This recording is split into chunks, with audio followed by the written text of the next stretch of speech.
Moorhead Public Service Commission to order. Commissioner Mary Daly will be participating in this meeting virtually from 718 Mound Avenue, Mankato, Minnesota 56001, which location is open and accessible to the public during the meeting. Commissioner Heidi Duran will be participating in this meeting virtually from her address at 3625 22nd Avenue South, Moorhead, Minnesota 56560, which location is open and accessible to the public during the meeting. Commissioner Paul Baker will be participating in this meeting virtually in transit to 3815 41st Avenue South, Moorhead, Minnesota 56560, which location is open and accessible to the public during the meeting. I entertain a motion to approve the agenda. So moved. Second. We have a motion by Paulson, seconded by Gilbertson, to approve the meeting's agenda. Discussion, seeing none. Moving along. Heidi? Yes. Gilbertson? Aye. Paulson? Aye. Baker? Aye. I don't see. Okay. Aye. Great. So we have an agenda now. I entertain a motion to approve the consent agenda. So moved. Second. We have a motion by Gilbertson, seconded by Paulson, to approve the consent agenda. Duran? Aye. Gilbertson? Aye. Paulson? Aye.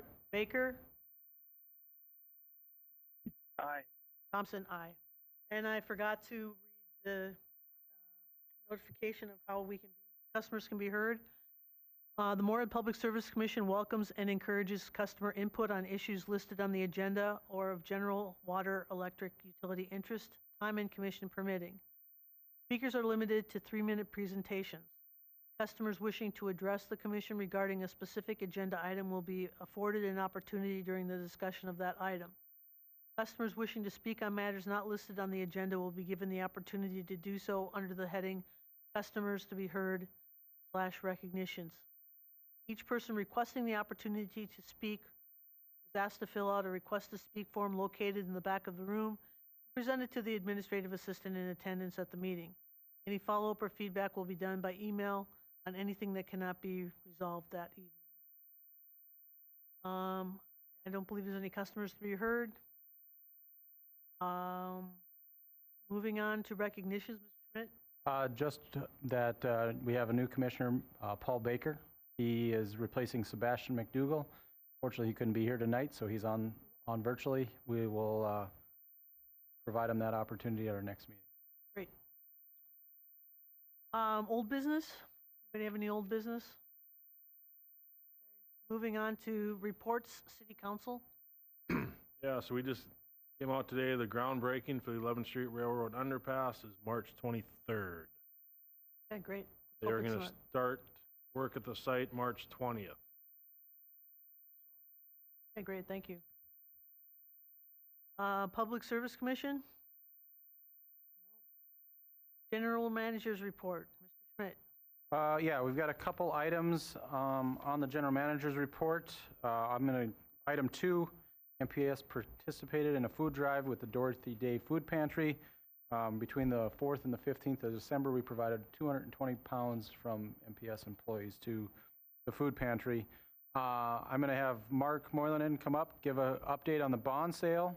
We did receive a reaffirmation of our AA2 bond rating. That just occurred late last week. Mark, you want to go ahead? Sure, thank you, Travis. Mark Moylan, Finance Division Manager. Good afternoon. As Travis indicated, the first item is the upcoming bond sale, which is scheduled to occur on around January 22nd. The city will consider that and approve the final award of the bond as part of their commission meeting. To date, we've done through all the formal processes that are outlined in the schedule. On December 5th, the commission approved the request to the council and the mayor to authorize the issuance of the bonds. On December 11th, it was formally approved by the City Council. On December 20th, Travis and I met with representatives from Moody's to go over the project, the overview of the financials and everything, in anticipation of getting a bond rating. And on January 9th, MPS received notification from Moody's that they were going to reaffirm the AA2 bond rating for this upcoming issue. And then going forward, again, January 22nd, the sale will occur with hopefully resolution and consideration by the City Council. It'll be then presented to the Commission here on February 6th for formal approval. And then February 28th, the sale will be completed and the receipt of the funds will be received by Moorhead Public Service. So far, everything has gone well, actually better than we anticipated, and looking forward to the sale occurring on the 22nd. Got a lot of positive feedback from Moody's about our presentation for the reaffirmation of our bond rating, so that went really well. Great. Yeah, that's all I have. So if any questions, I'd be willing to answer them at this time. But as I indicated, everything is going as according to schedule. Mr. Shockley from the city will be taking care of most of the legal requirements to process this through the council and get the appropriate resolutions. And then again, it'll be presented back again to the commission on February 6th for formal approval. All right, thank you. Any questions? Okay, wonderful, Mark. Thank you. Last item, I'm going to have Mark Pritchard come up. We did have experienced some breakage in one of our wells, and I'll have Mark kind of explain where we're at with that and what's going on with it. And it's in well 8, and I'll let Mark explain that location and everything else. Go ahead, Mark. Thank you, Travis. Mark Pritchard, Water Plant Manager. So as Travis alluded to, we are currently in the status, or in a state of repair for the well number 8 on our South Buffalo well field. Back in September, we experienced a failure by which we thought originally it was going to be a relatively small issue that we could handle ourselves. However, as the picture shows, as the attachment on the back side of the GM report page, it does show that we have a shattered anti-rotation coupler that it shows. That is basically to make sure that the shaft that provides the torque force to the pumps at the bottom where the bowls are located, it provides that radial force. So we did have a shattering of that anti-rotation coupler. So it does, strangely enough, coincide nicely with our wellhead protection plan that needs us to televise this well. So as we do this work, we will also be checking a few boxes off our wellhead protection plan. Right now, we're looking at about $10,000 for the televising itself, plus time and materials quotes that we've received thus far for the repair status.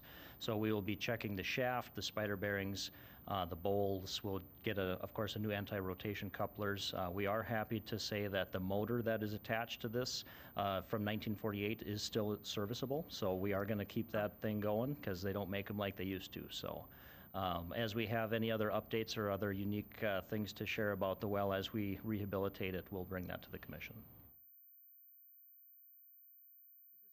Is this just age that caused this to break, or?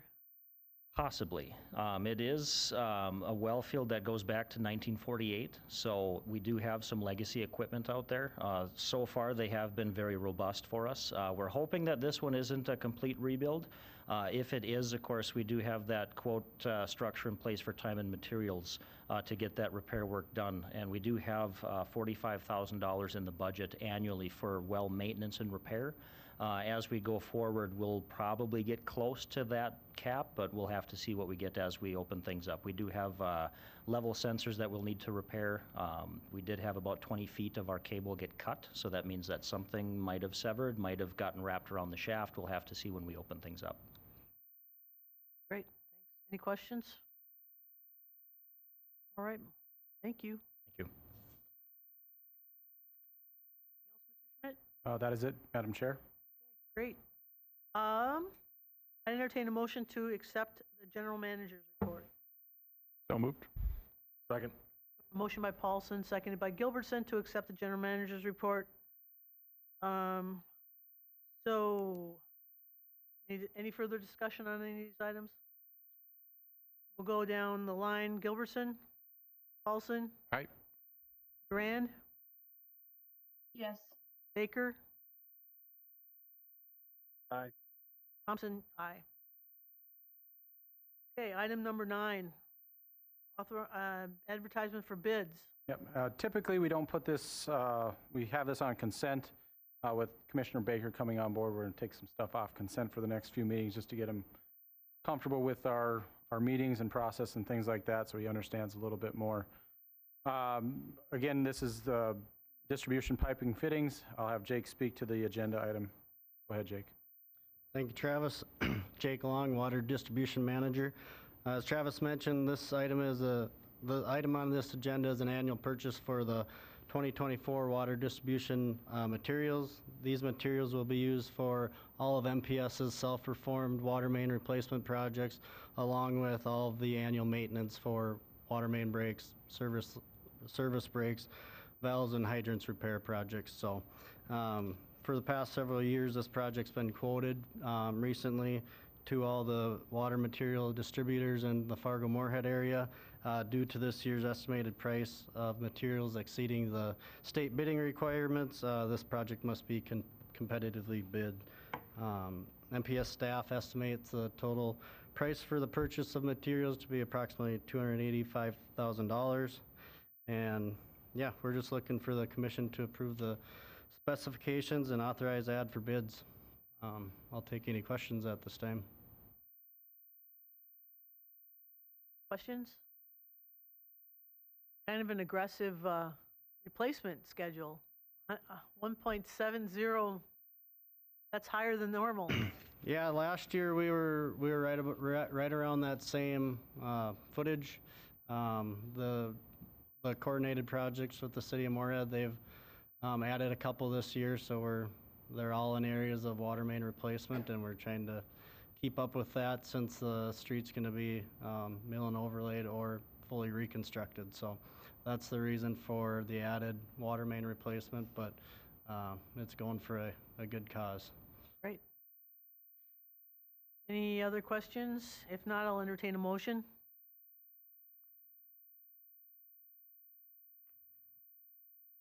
So moved. A motion and Second. I have a motion by Duran, seconded by Paulson, to approve the advertisement of bids for water distribution pipe and fittings. Discussion? Seeing none. Duran, Yes. Gilbertson, Aye. Paulson, Aye. Baker,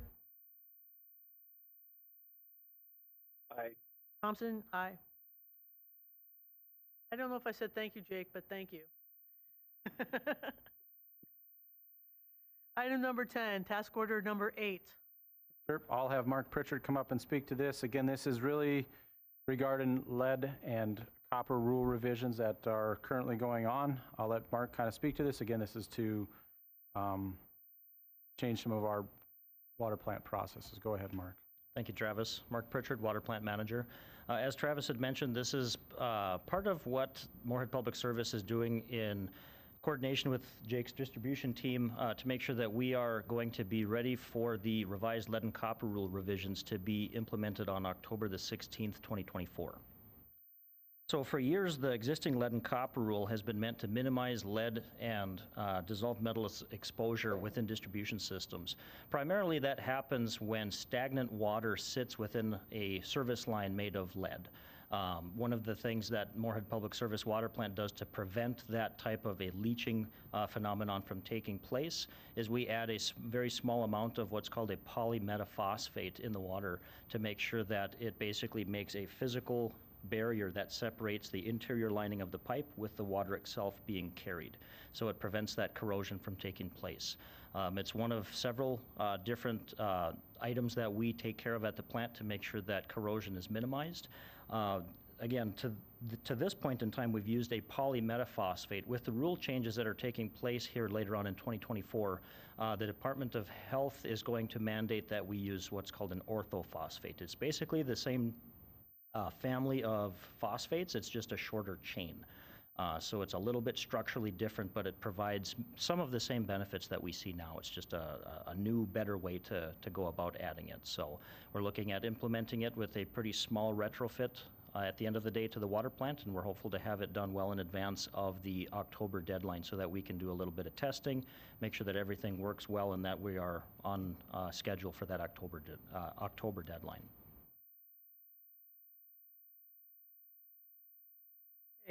Any questions? Escaping me.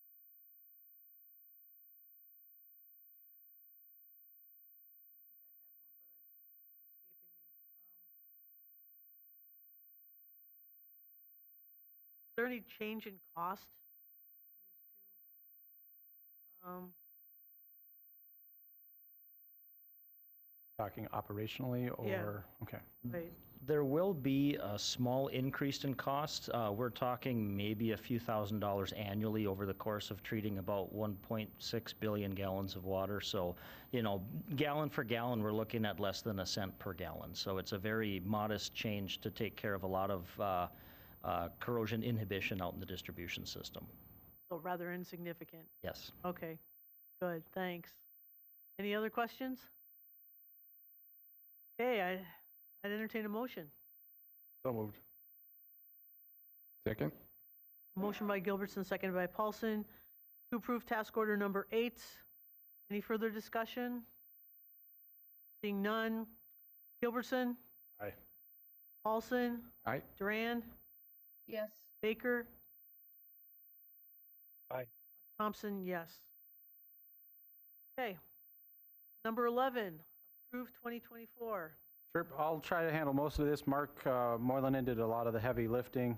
We've got 4 items for you to approve within the agenda item tonight. Again, pay equity compliance is a rule that goes back to 1984. From 1984 to 2015, MPS used a process that was very similar across most public entities in Minnesota. In 2015, the commission did approve the Flaherty and Hood pay equity or job evaluation system.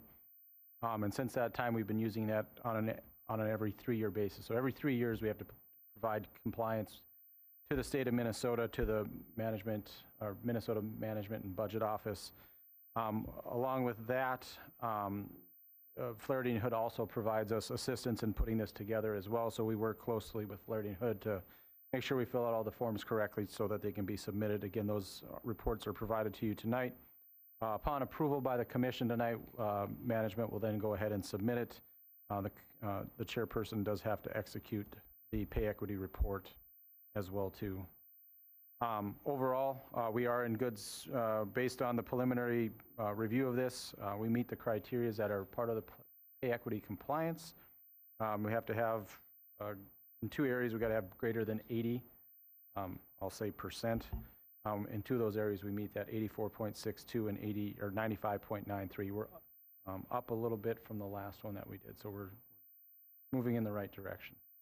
Overall, other than that, that's really the request for tonight is to approve those 4 points in the recommendation.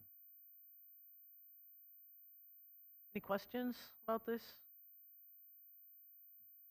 Okay, I know you guys have worked hard to prepare this report, so it's good news. Good news. Good news. Okay, entertain a motion.